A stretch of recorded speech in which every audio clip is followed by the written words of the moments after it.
covidiot, zombie.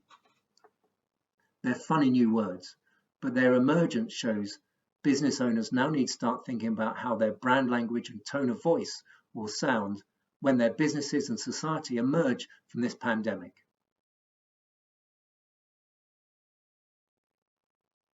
Hi, I'm Chris West from Verbal Identity, helping marketing leaders around the world create a constant flow of engaging on-brand copy from their teams. In these unprecedented times, you must be as sick as I am of hearing the expression, these unprecedented times. So hang on to the end of the video where I'll share with you a funny range of alternative expressions, varying from the formal to the very, very definitely informal.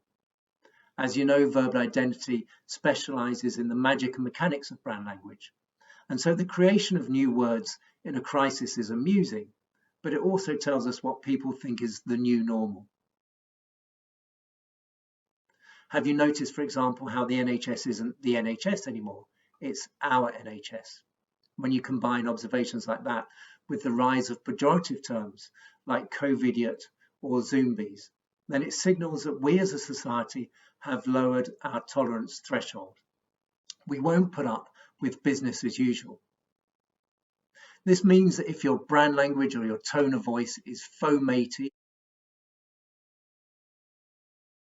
or slightly patronizing, like most of the big banks, then you're in trouble.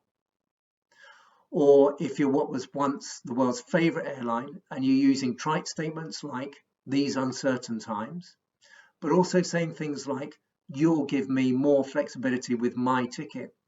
Well, darling, that's generous of you, but it does rather make you look like an out-of-date dictator brand.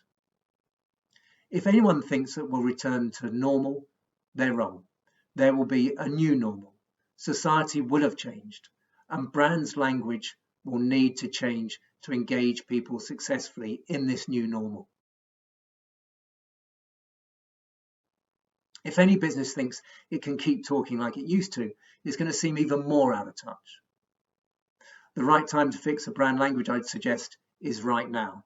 It isn't quick. It normally takes us 12 weeks.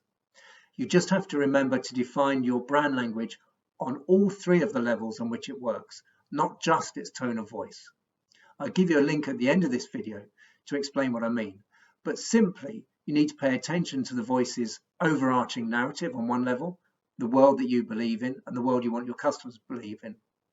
Then you need to pay attention to, yes, your tone of voice, the voice's personality, but don't forget to pay attention on the lowest level to the nuts and bolts, words and phrases you do and don't use, the grammar choices you make.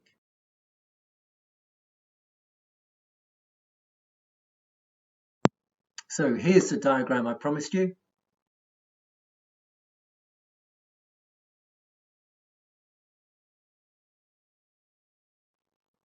And if you'd like to find out more about how you can define your brand on all three levels in order for it to match what will be the new normal, then please email me, chris@verbalidentity.com. And if you put the new normal in your subject line, then I'll get right back to you with a brief diagram of how you can update your voice to match all three levels and how you can audit your voice for its performance now. Thanks a lot. I hope we speak soon.